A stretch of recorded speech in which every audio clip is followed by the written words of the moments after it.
During my son's wedding, when everyone was applauding the newlyweds, an unknown number rang. Stop this wedding immediately. I barely had time to step out onto the terrace. Who is this? Why? The voice on the other end was cold and confident. You need to know the truth about your son's bride.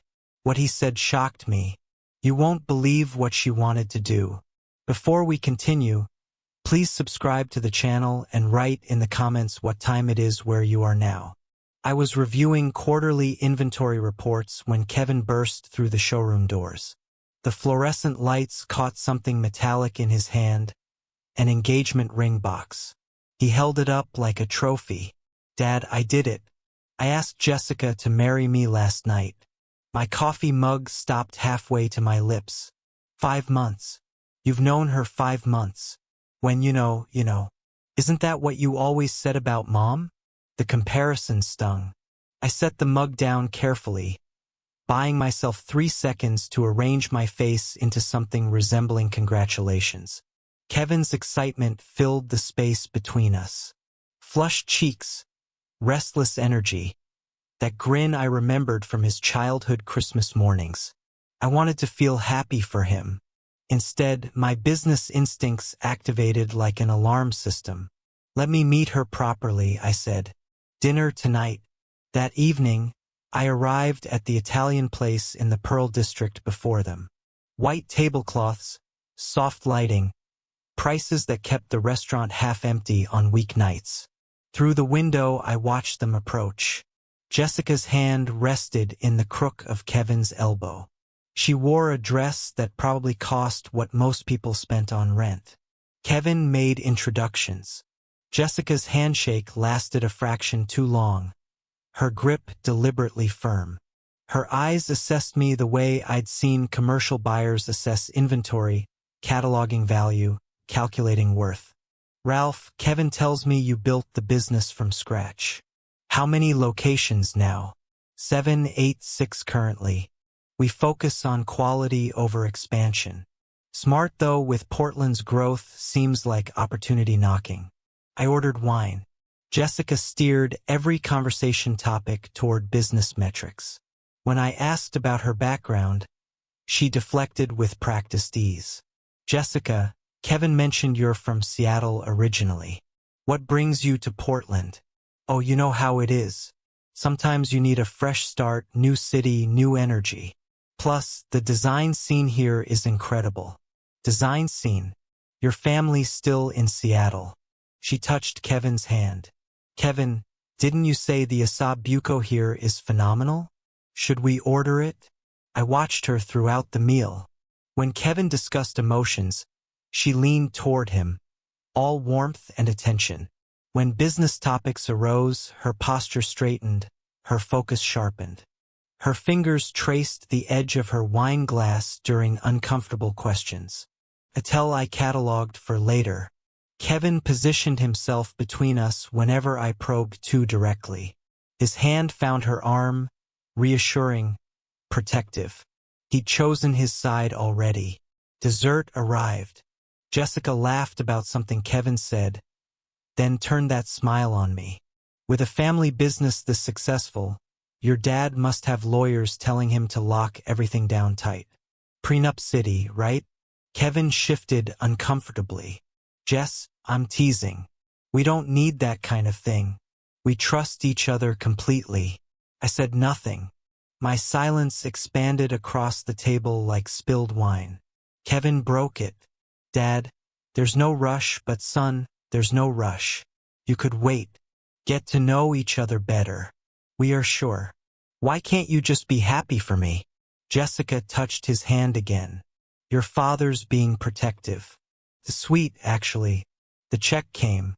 I paid, made appropriate goodbyes, walked to my car in the parking structure. Inside, I sat with the engine off, hands gripping the steering wheel. Jessica's laugh echoed in my memory. Warm, practiced, perfect. Too perfect. I pulled into my driveway and sat in the darkness, engine ticking as it cooled. Through 35 years of business, I'd learned to read people. The ones who asked too many questions about money while pretending they didn't care. The ones who deflected personal history while mining yours for details. The ones whose performances were just slightly too polished. I needed to know more. The question was how much time I had before Kevin made this permanent. The next 2 weeks crawled by with Jessica becoming a fixture in Kevin's apartment. I maintained my supportive father routine while cataloging every interaction, every comment that felt slightly off-key. The real test came on a Sunday morning when Kevin invited me to brunch. They arrived at my house together. Jessica surveyed the living room with an expression I recognized from customers evaluating furniture they considered beneath them. You know, Ralph, these pieces are a bit dated. When was this collection made? The nines. Kevin jumped to defense. It's from our heritage line. Classic design. Classic is one word for it. Maybe it's time for the company to embrace contemporary aesthetics. Younger buyers want different things. I poured coffee with deliberate calm. Our heritage line remains our best seller. To a specific demographic, sure. Her hand ran dismissively over the leather sofa arm. We moved to the dining table. Jessica picked at her food while discussing business strategy as if she'd already claimed ownership. Kevin's been telling me about the company structure. Seems like it could benefit from fresh eyes, modern management approaches. We've been successful for 35 years with our approach. 35 years is exactly my point. Markets evolve. After the wedding, maybe Kevin and I could review operations, suggest improvements. Kevin leaned forward enthusiastically. That's not a bad idea, Dad. Jessica has great business instincts. I'm sure she does. I waited until she excused herself to the restroom before speaking quietly. Kevin, I've been thinking. There's no rush on setting a date. Why not take some time? Enjoy being engaged. Here we go. I'm simply saying that knowing someone 5 months, 6 months by the time we get married, and you knew Mom for 4 months before you proposed. The comparison landed like a physical blow. Different circumstances. We were younger, so I'm too old to know my own mind now. Jessica returned, timing perfect. She stood behind Kevin's chair, silent, watching me with calculating eyes while my son fought her battle. You're never satisfied with my choices. Nothing I do is good enough. I set my coffee cup down carefully. That's not fair, Kevin. Mom would have liked Jessica. Mom would have been happy for me instead of finding problems with everything. The words hit exactly where he'd aimed them. Don't what? Don't point out that you've been impossible since she died. That you can't stand seeing me happy. Jessica's voice came soft, gentle. Kevin, maybe we should go. Your father needs time to think. Kevin stood abruptly. His chair scraped against hardwood, the sound sharp in the sudden tension. You know what, Dad? If you can't support this wedding, then maybe you shouldn't come. Kevin, I mean it. I'm done trying to get your approval. I'm a grown man making my own decisions. The door slammed. Through the window, I watched them walk to Kevin's car. Jessica glanced back once, her expression unreadable. I cleared the table mechanically, plates into the dishwasher, cups rinsed, surface wiped clean. The mundane routine kept my hands busy while my mind cataloged the confrontation. Jessica had never raised her voice, never directly attacked me. She'd simply sat back and let Kevin weaponize his grief, his frustration, his love for his dead mother. That evening, I sat in my study as twilight deep in the shadows. My business Rolodex lay open on the desk, old school, but I'd never trusted purely digital records. I flipped through contacts accumulated over decades. Amanda Richardson, private investigations. A colleague had used her services during a partnership dispute 2 years ago. Thorough, discreet, fast, the only adjectives that mattered now. I pulled out my phone and typed, "Need comprehensive background check. Urgent. Can we meet tomorrow?" My thumb hovered over the send button. This crossed a line. Invaded privacy. Violated trust between father and son. I hit send. Whatever Jessica Turner was hiding, I would find it. My son's future depended on it. Amanda Richardson's office sat above a Korean restaurant in southeast Portland.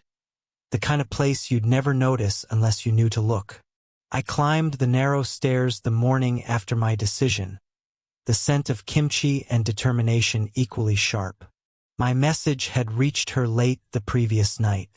Her response came at 6 a.m. 10 o'clock. Bring everything you know. She met me at the door. Former cop, my accountant had said. It showed in her posture, her direct gaze, the way she assessed me in 3 seconds flat. Your accountant said you needed discretion. What are we looking at? My son's engaged. 5 months of dating, now planning a wedding. Something feels wrong. She gestured to a chair across from her desk. Feelings aren't evidence. Give me facts. She asked too many questions about money. She answers none about herself. She knew details about my business before we met. Amanda made notes on a yellow legal pad. That's not romance. That's research. I provided what I had. Jessica's name, Kevin's timeline, the dinner observations, the brunch confrontation. Amanda wrote everything down with the methodical precision of someone who documented worse things than my suspicions.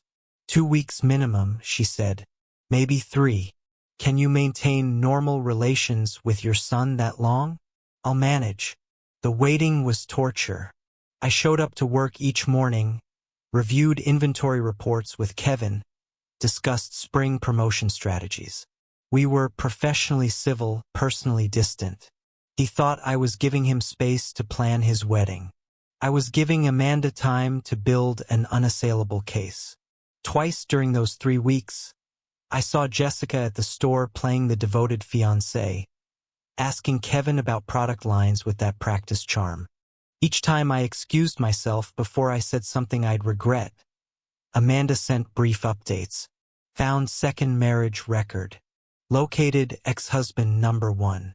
You're gonna want to sit down for this. Each message tightened the knot in my chest. Mid-April, she called. Mr. Fisher, we need to meet today if possible. You found something? I found everything. How soon can you get here? 30 minutes. Bring coffee. This will take a while. I made the drive in 25 minutes. Amanda had documents spread across her desk like a card dealer revealing a losing hand. Jessica Turner isn't her original name. She was Jessica Morrison until 2019. Then Jessica Turner Morrison. Then back to Turner after divorce number 2. 2 divorces. 2 divorces, 2 wealthy husbands, 2 devastated men. Want to guess the pattern? Tell me. She walked me through it systematically. Mark Morrison, restaurant owner, Portland. Married 2018, divorced 2019. Brian Turner, tech entrepreneur, Seattle. Married 2020, divorced 2023. Both rapid engagements. Both rejected prenups because love means trust. Both marriages ending in accusations and lucrative settlements. Amanda read from a transcript. Quote from husband number 1. She said a prenup meant we didn't trust each other. 3 months after the wedding, she convinced me to add her to the restaurant's operating agreement. 6 months later, she filed for divorce, claiming emotional abuse. I lost the business in the settlement. My hands trembled slightly, holding the pages. And the second husband, Brian Turner, same story, different industry. She walked away with $500,000 from his startup. He's been trying to rebuild for 3 years. How did she even find Kevin? Amanda slid a photograph across the desk. She didn't find him. She hunted him. The image showed Jessica outside our flagship store. The date stamp read, last November, 2 months before she'd randomly met Kevin at his regular coffee shop. She wasn't shopping. She was researching. She asked employees about the owner's family, about succession plans, about your son specifically. I leaned back in my chair, one hand covering my mouth. This was planned from the beginning. 3 different employees confirmed she came in multiple times, asked questions, took photos. This wasn't chance. This was strategy. She handed me a manila folder thick with documents, marriage certificates, divorce decrees, testimony transcripts, surveillance reports, employee statements. The pattern was undeniable to anyone willing to see it. Is any of this provable in court? The marriages and divorces are public record. The pattern is obvious to anyone looking, but proving intent before marriage, that's harder. What would you do if this was your son? Amanda met my eyes. I'd show him everything, and I'd pray he had the sense to listen. I drove back to my store, gripping the steering wheel, the folder on the passenger seat like a loaded weapon. In my office, I locked it in the safe, the combination dial clicking with finality. 2 days I kept that folder locked away, planning my approach like a chess game where my son's future was the prize. I needed the right moment, the right setting, the right words. Tuesday evening, I texted Kevin. Need to discuss some business matters. My office after closing. His response came quickly. Fine. 7 p.m. He thought we were finally moving past our argument. He thought wrong. I pulled the folder from the safe and placed it on my desk. Manila edges aligned with the calendar bladder. Everything about this meeting would be precise, controlled, strategic. At 6:55, I heard his footsteps in the hallway. Kevin's footsteps echoed in the empty hallway at 658. I'd sent everyone home an hour early, told him I had paperwork to finish. The truth sat in the manila folder on my desk, too heavy for witnesses. He knocked twice, then entered without waiting for my response. The confidence in that gesture reminded me he'd grown up in these offices back when his mother brought him here after school. You said you wanted to discuss business. I closed the door behind him. The deadbolt clicked. Sit down, son. This is important. He settled into the chair across from me, casual. If this is about the summer inventory order, it's about Jessica. His posture changed instantly. Dad, not this again. I opened the folder with controlled care, like diffusing a bomb. I need you to look at something.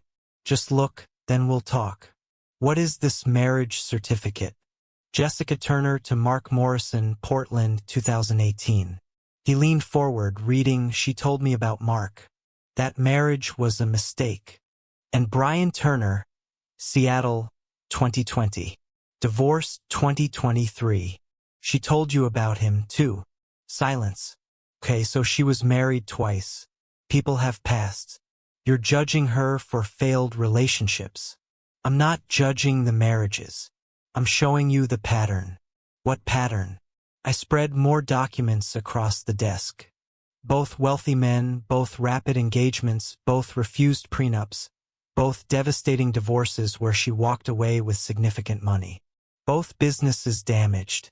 Kevin pushed the papers back toward me. Those men probably deserved what they got. I pulled out testimony transcripts. Mark Morrison states, she convinced me adding her to the business was about partnership. 6 months after the wedding, she filed for divorce and took half the restaurant. Does that sound familiar? His face flushed. You hired someone to investigate Jessica. I hired someone to protect you. No, you hired someone to prove you right, to prove I'm too stupid to choose my own life. I slid the surveillance photograph across the desk. This is our store. Last November, 2 months before she randomly met you at that coffee shop. He barely glanced at it. So what? She shopped here. We sell furniture. She wasn't shopping. She was researching. She asked employees about the owner's family, about succession plans, about you. You're making up stories to fit your narrative. 3 different employees confirmed it. It's in the report. Kevin stood abruptly, his chair rolling backward. You can't control me anymore. I'm not a child. I remained seated, trying to project calm. I'm trying to save you from making a terrible mistake. No, you're trying to control my life because you can't control your own. You've been impossible since Mom died. Do not bring your mother into this. Why not? It's the truth. You can't stand seeing me happy because you're miserable. The words hit like physical blows. I kept my voice level. Your mother would have seen through Jessica in 5 minutes. You don't get to speak for her. You don't get to use her as ammunition. I'm using facts as ammunition. Look at the evidence. I'm looking at a father who's become a stranger. Someone who'd rather destroy my happiness than admit he might be wrong. He grabbed his jacket from the chair back. Movements jerky with anger. I stood desperate to reach him before he left. Kevin, please just postpone the wedding. Give yourself time to verify. Verify what? Your paranoid theories? Your paid investigators' gossip. These are court documents, public records, testimony from I don't care. Jessica and I are getting married in 6 weeks. You can either support that or you can stay away. Son, I mean it, Dad. If you can't be happy for me, don't come to the wedding. Don't call. Don't interfere. I'm done. You're making a mistake that could cost you everything. His hand was on the doorknob. The only mistake I made was thinking you'd changed. Thinking you could let me be my own person. I love you. That's why I'm doing this. No. If you loved me, you'd trust me. The door slammed. The windows vibrated. Then silence. I stood there for several seconds before sitting down heavily. The evidence lay scattered across my desk like casualties. Kevin would tell Jessica about this conversation. She'd know I was on to her. The direct approach had failed.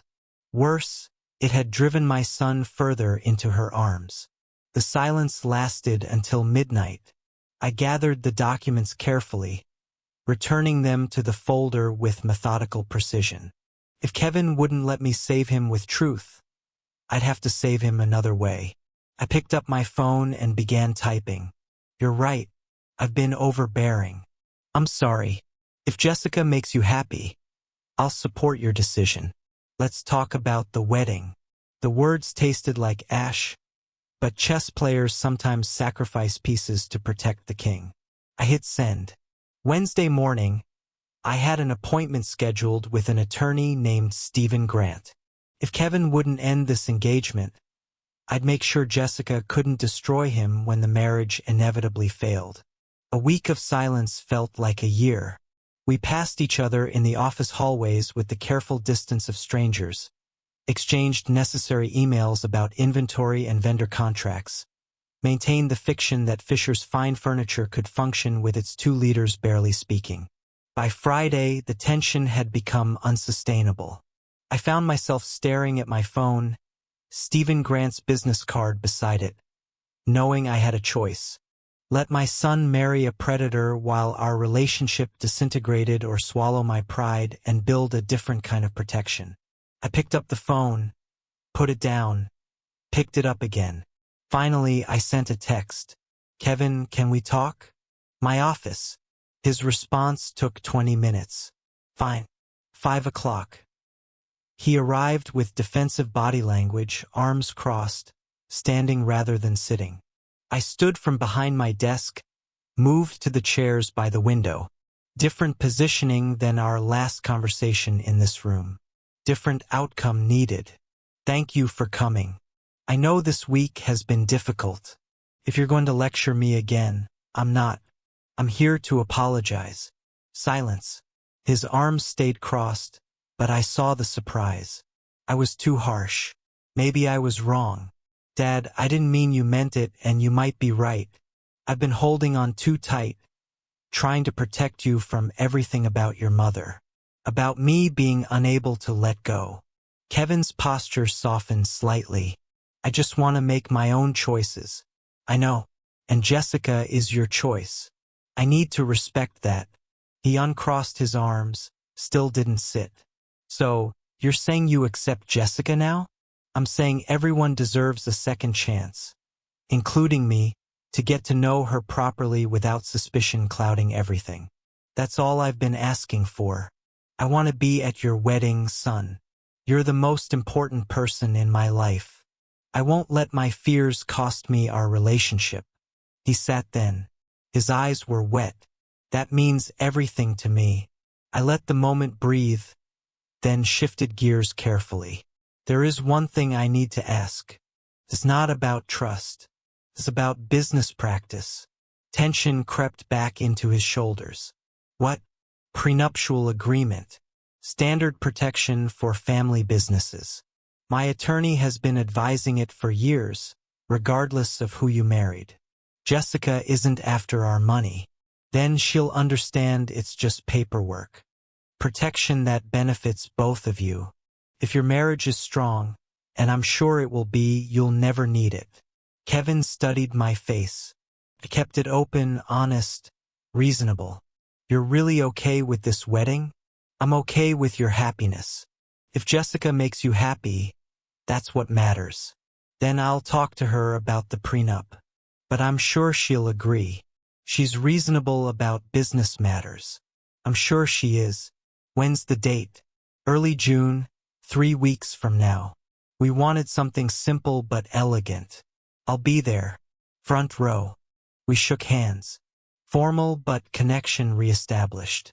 After he left, I exhaled deeply, removed the mask, felt my face harden with determination. I opened my laptop and typed an email to Stephen Grant.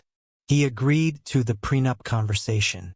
Draft the strongest contract Oregon law allows. 2 days later, Kevin called, excited. Jessica agreed to the prenup. She said she completely understands protecting family business. That's wonderful, son. She said she's marrying me, not the furniture company. The prenup doesn't change anything between us. She sounds very understanding. Too understanding. She thought she could work around it. I drove downtown to Stephen Grant's office the next morning. Your son agreed to the prenup conversation. Smart move on your part. She agreed too quickly. What does that tell you? Stephen leaned back in his chair that she either doesn't understand contract law or she's planning to become so integrated into the business that the prenup becomes irrelevant. The second one. Can we prevent that? We can try. Let me show you some corporate structure options. The 3 weeks until the wedding moved with surreal momentum. I helped Kevin review venue contracts, discussed seating arrangements, played the role of supportive father with practiced precision. Stephen Grant drafted a prenuptial agreement that would take a team of attorneys years to penetrate. Jessica signed it without reading the details, barely glancing at the 50-page document before her elegant signature appeared on the final page. See, Dad, Kevin said afterward, relief in his voice. She's not what you thought. I nodded, smiled, said nothing about the corporate restructuring documents I'd signed that same morning, the ones that made it impossible for Kevin to transfer business equity without board approval. The wedding day arrived with Portland's rare early June sunshine. The ceremony took place at sunset, Portland's skyline glowing amber through floor-to-ceiling windows. I watched Kevin say his vows with that radiant certainty of young men who believe love conquers everything. Jessica wore white silk that probably costs more than some people's cars. Her smile perfect and practiced. When the officiant pronounced them married, the guests erupted in applause. I clapped too, playing my part, feeling the weight of the prenup document in my mental inventory. Signed, notarized, filed. First line of defense in place. The reception swallowed us into celebration. 200 guests, flowers everywhere, a band that probably charged more per hour than most people earned in a day. I gave my toast carefully, hitting notes of love and hope without choking on the dishonesty. Kevin glowed. Jessica radiated triumph. I watched. My phone vibrated in my jacket pocket during the dancing. Unknown number. I almost ignored it, but something made me look. The insistence of the vibration felt urgent. I navigated through the crowd, Found a terrace overlooking the city. The door closed behind me, muffling the music. Hello, Mr. Fisher. Ralph Fisher? Yes. Who is this? My name is Brian Morgan. You don't know me, but I was married to Jessica Turner 3 years ago. Every muscle in my body tensed. I know who you are. I know this is terrible timing. Your son just married her, but you need to hear this. I'm listening. Jessica doesn't just want divorce money. She wants your business. Explain. His voice carried the weight of experience and regret. Her pattern is not just about settlements. It's about ownership. She'll start slow. Suggestions about business decisions. Then she'll push your son to add her to the company structure. Co-owner, partner, whatever title sounds loving and trusting. We have a prenup. Prenups protect marital assets. If she becomes a legitimate business owner through your son's decision, that's different. That's corporate law, not family law. Cold realization washed through me. Keep talking. Once she's inside the business, she'll arrange problems, contracts with vendors who don't deliver, deals that look good but drain cash. She'll have people, partners, consultants who help manufacture financial trouble. To what end? Force the company into distress. Your son panics, needs to sell assets, liquidate. She owns half the business by then. She gets half of everything. My knuckles whitened around the phone. How do you know this? Because she tried it with my startup. Smaller scale, but same strategy. I caught on before she could finish, but not before she damaged things significantly. Can you prove any of this? I have emails where she discussed strategy with someone. I don't know who, but the conversations are clear. Recorded phone calls, documentation of fake vendors she tried to introduce. I kept everything after the divorce. Why are you telling me this? Why now? Because I let her get away with it. Settlement, non-disclosure agreement, moving on. I've regretted it every day. When I heard she'd married again, family business, substantial assets, I knew she'd go bigger this time. Inside, the band started playing something slow. Through the glass, I could see Kevin and Jessica dancing. I can help you if you're ready to fight. What are you proposing? Evidence sharing coordination. I testify if needed. Whatever it takes to stop her before she destroys your son's life like she tried to destroy mine. I need to think about this. Don't think too long. She works fast once the ring is on. Here's my number. Call me when you're ready. The call ended. I stood on the terrace, gripping the railing. Portland spread out below me in geometric light patterns.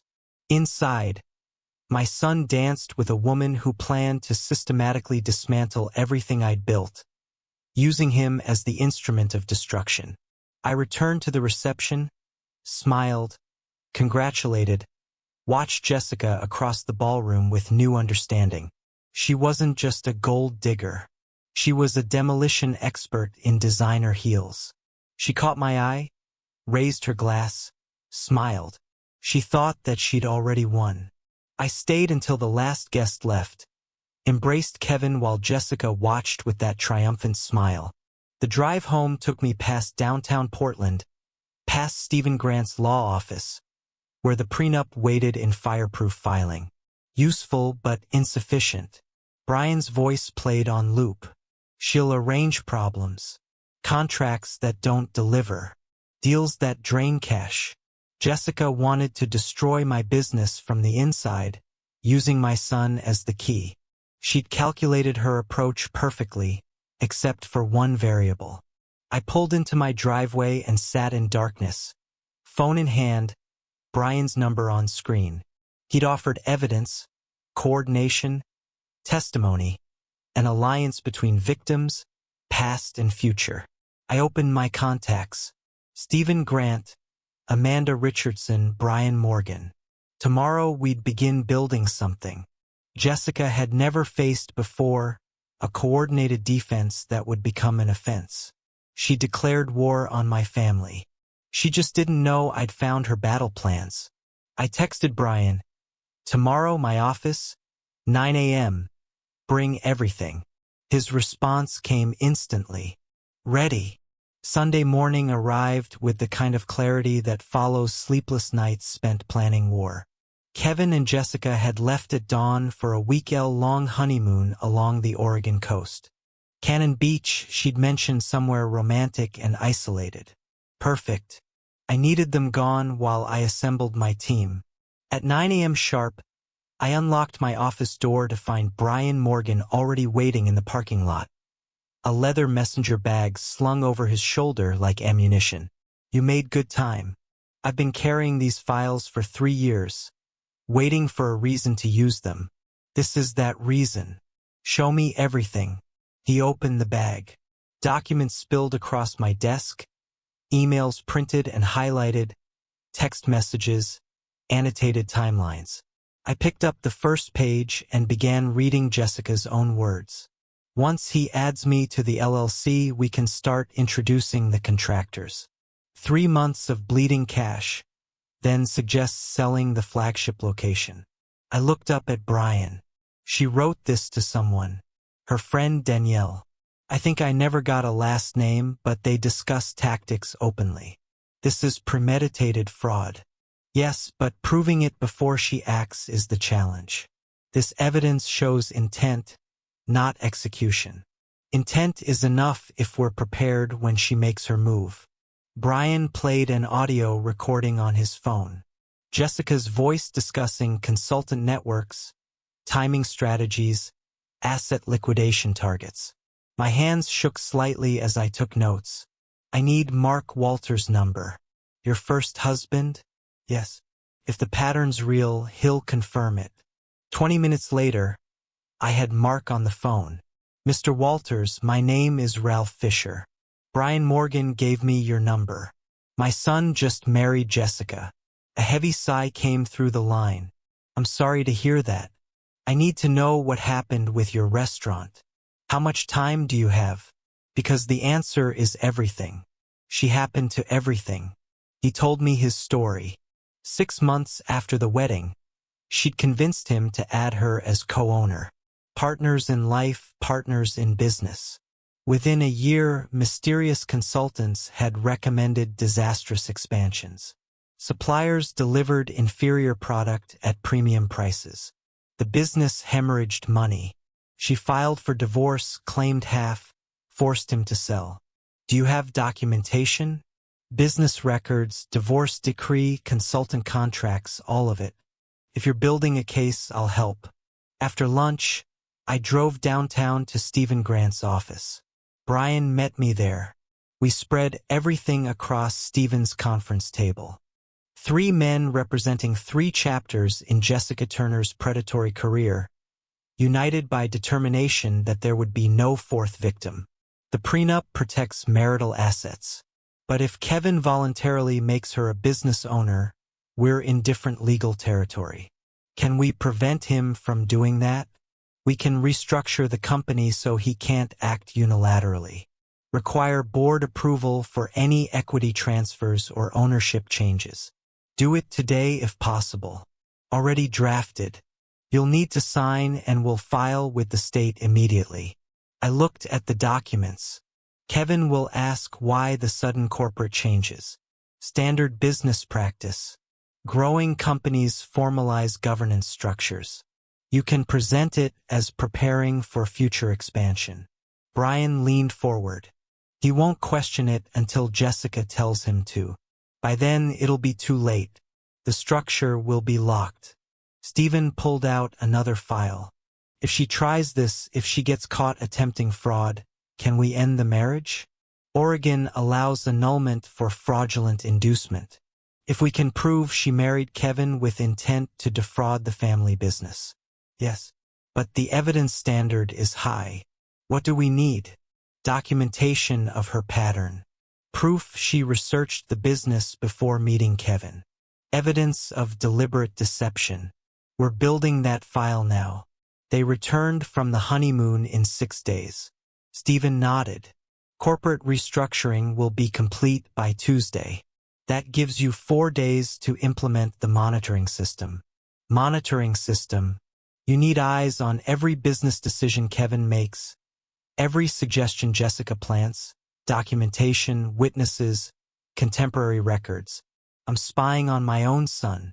Brian's voice came quiet but firm.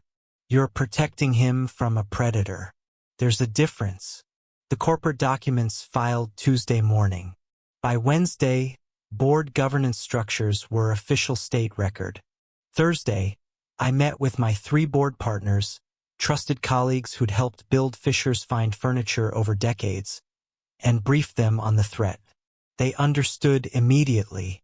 By Friday afternoon, when Kevin and Jessica returned from Cannon Beach with sun-flushed faces and honeymoon stories, the fortress was complete. Kevin noticed nothing different. The business operated normally. I played the supportive father, and Jessica began to relax into what she thought was victory. I gave her 1 week to make her first move. She took exactly 7 days. The following Friday, Kevin invited me to dinner at their apartment, the one that technically belonged to Family Property Holdings, but felt like enemy territory now. Jessica had prepared salmon, poured expensive wine, and sometime between the salad and main course, she made her opening gambit. The salmon was perfectly cooked. Jessica had gone to culinary school briefly, Kevin mentioned, before discovering it wasn't for her. I wondered what else she'd started and abandoned when easier prey appeared. We sat at their dining table, the apartment's large windows showing Portland's evening skyline, and I played my role. Proud father, supportive in-law, oblivious target. Kevin glowed with newlywed happiness. Jessica watched me with calculated warmth. Then somewhere between clearing the salad plates and serving the main course, she struck. Kevin was telling me about the Harrison account. Sounds like you're expanding into commercial contracts, testing the waters. Corporate furniture is different from residential. You know what's interesting? Most successful family businesses I've researched integrate spouses into operations. Creates unified vision. Kevin leaned forward. Really? Absolutely. When partners trust each other in business, it strengthens everything. Don't you think, Ralph? Every family handles it differently. The next day, Kevin approached me during inventory review. Dad, I've been thinking about what Jessica said about spouse involvement. Oh, she has really sharp business instincts, design background, understands markets. Maybe she could consult on some decisions. That's a significant step. How are you thinking it would work? Maybe add her to ownership structure.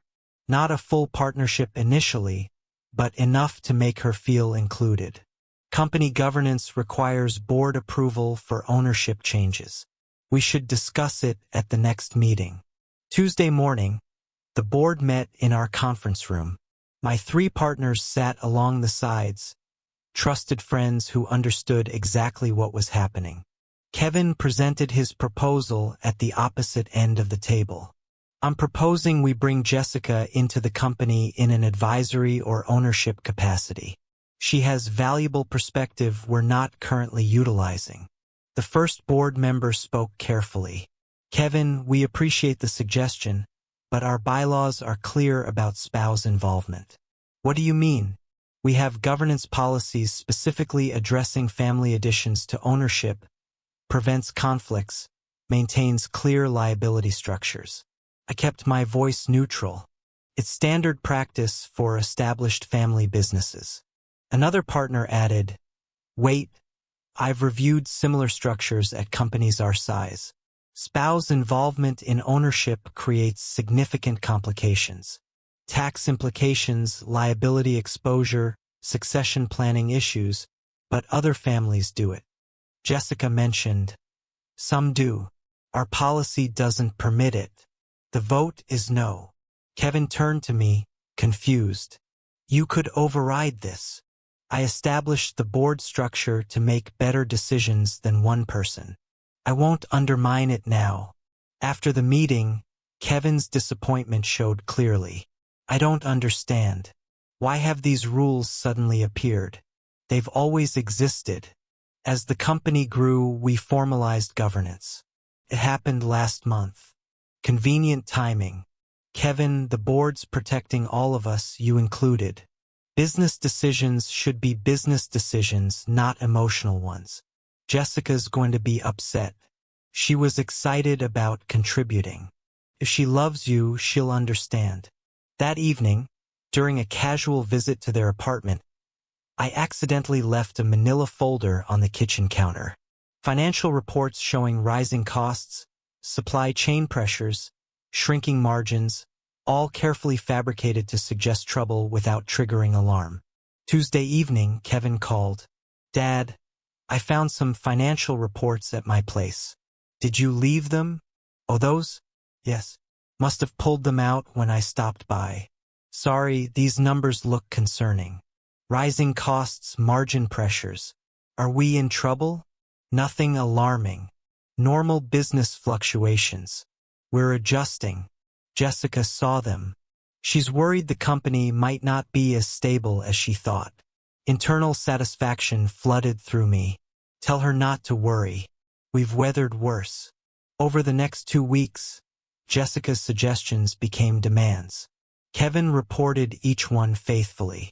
Sell the smaller stores, liquidate inventory, reduce staffing, consider selling the business entirely. Her panic leaked through every proposal. She'd calculated her scheme based on Fisher's fine furniture being worth $8 million minimum. Now she thought it might be worth half that, and her percentage of half was barely worth the effort. I watched her unravel through Kevin's worried phone calls, dinner conversations where she pushed too hard, revealed too much urgency, showed her hand without realizing she'd stopped playing cards, and started begging. The fake financial report did exactly what I'd intended. Forced her to accelerate her timeline, abandon subtlety, prove Brian's warnings accurate through her own desperate actions.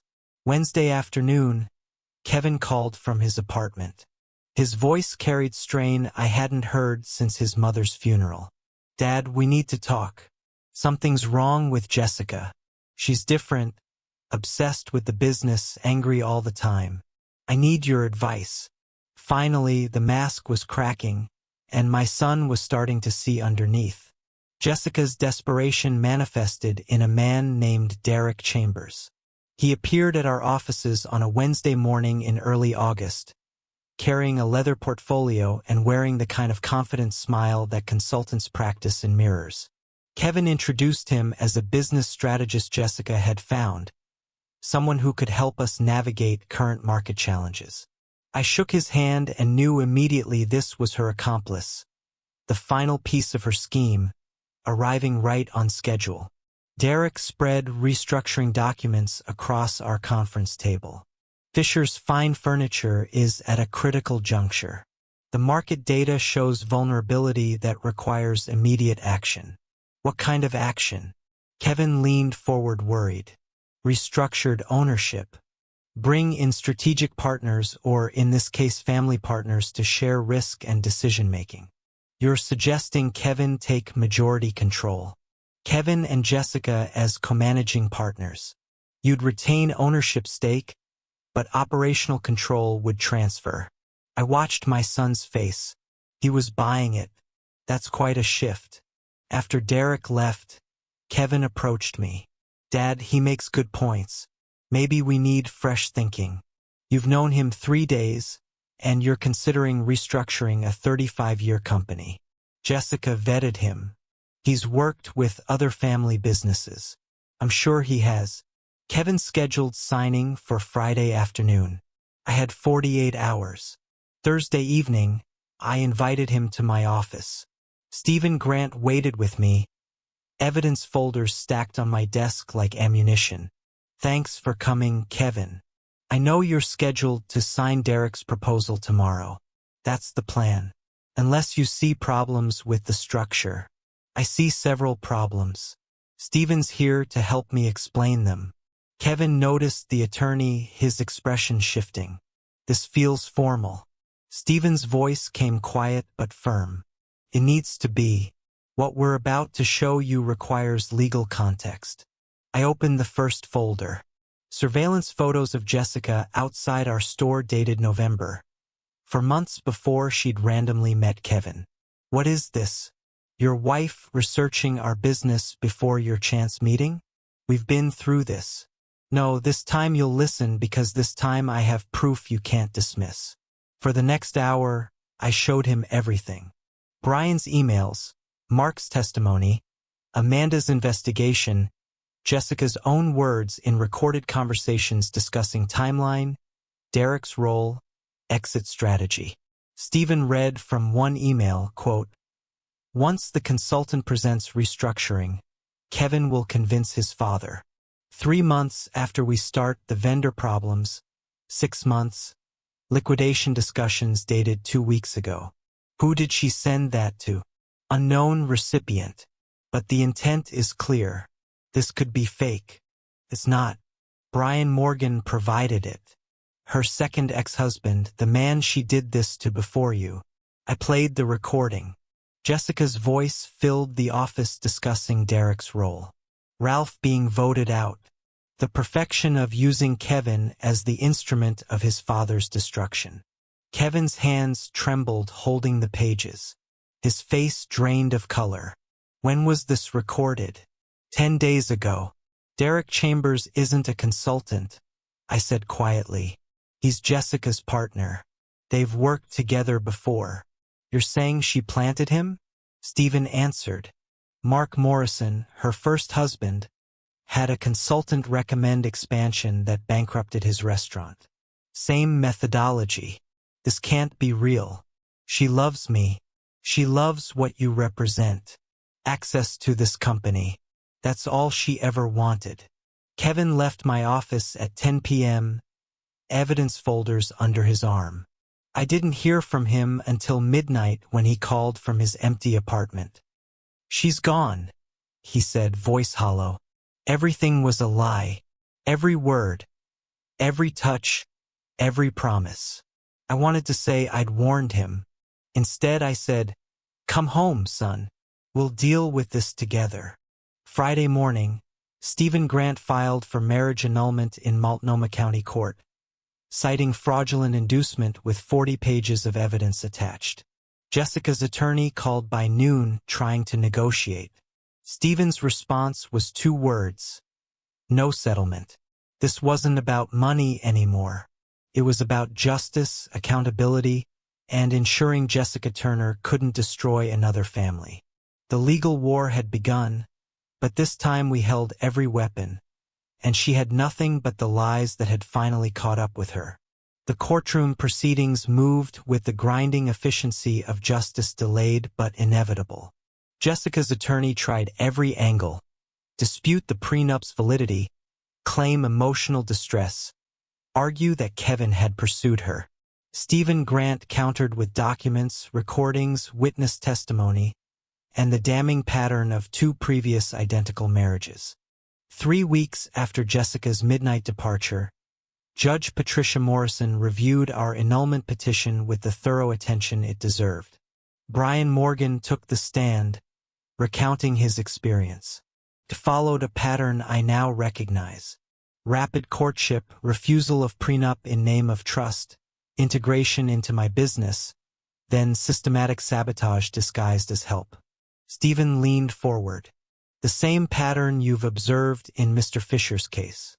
Identical down to the business consultant she introduced. It's not coincidence, it's methodology. Judge Morrison studied the evidence for what felt like hours.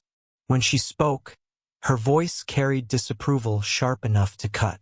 This court has reviewed extensive evidence of fraudulent inducement. The respondent entered this marriage with documented intent to deceive and defraud. The pattern established by previous marriages, the premeditated research of the petitioner's family, and the respondent's own recorded words establish clear grounds for annulment. The gavel struck. Marriage is declared void. Aonio, the respondent, receives no marital assets. Case closed. Jessica's attorney made one final attempt at negotiation. My client is willing to drop her counterclaims in exchange for a modest settlement. 50,000 would resolve everything quietly.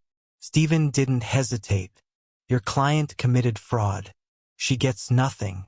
If she continues fighting, we'll pursue criminal charges for conspiracy to commit fraud. Victory felt less satisfying than I'd expected. Kevin hadn't attended the proceedings, too painful to witness. He spent those weeks in therapy processing betrayal that cut deeper than any of us could fully understand. One afternoon in the therapist's office, she asked him what he needed from me. I need him not to say he was right. I need him to let me feel stupid without confirming it. You're not stupid, I said. You're human. She was professional. This is what she does. I should have listened to you. I should have found a way to reach you better. We both made mistakes. Recovery wasn't linear. Some days Kevin barely functioned. Other days he threw himself into work with intensity that worried me. But gradually something shifted.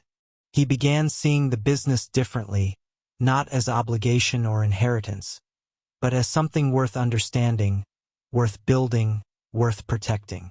Late one evening, I found him at his desk surrounded by expansion proposals. You've been here until midnight 3 nights this week. You don't have to punish yourself with work. I'm not punishing myself. I'm finally understanding what you've been building. The customers, the craft, the relationships. It matters. You're seeing the business differently now. I'm seeing everything differently now, including how much I took for granted. September arrived with Kevin proposing something ambitious. A new flagship store in downtown Portland's Pearl District. Prime location, expensive. A statement that we weren't just surviving, we were thriving.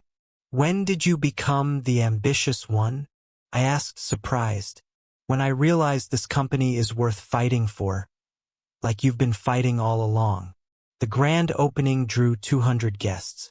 Kevin gave a speech about family resilience and the values I'd instilled in every piece we created.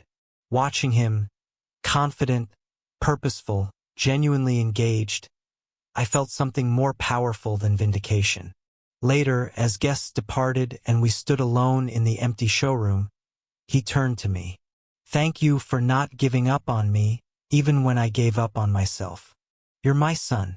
I'll never give up on you. Portland's lights reflected off the new store's windows like promises. Kevin moved through his life now with ease, earned through pain, the bearing of someone who'd been tested and survived. I'd set out to protect my business from a predator. But watching Kevin now, I realized I'd done something more important. I'd protected his future, his ability to trust himself again, his potential to become the man he was meant to be. Jessica had tried to make him a victim. Instead, she'd inadvertently made him stronger. The revenge wasn't destroying her legally, though that was satisfying. The revenge was this. Kevin, standing here successful, recovered better than before. She'd failed completely and we'd won everything that mattered. She almost won, Kevin said quietly, looking around the showroom we'd built together. But she didn't. I looked at my son, older now, wiser, carrying scars that had become strength. No, I agreed. She didn't come close. Because winning wasn't about the money she didn't get or the annulment we secured. Winning was Kevin standing here, whole and purposeful, building a future she tried to steal. That was justice. That was revenge. That was love. If you like this story, please like this video, subscribe to the channel, and share your impressions of this story in the comments. To listen to the next story, click on the box on the left. Thank you for watching.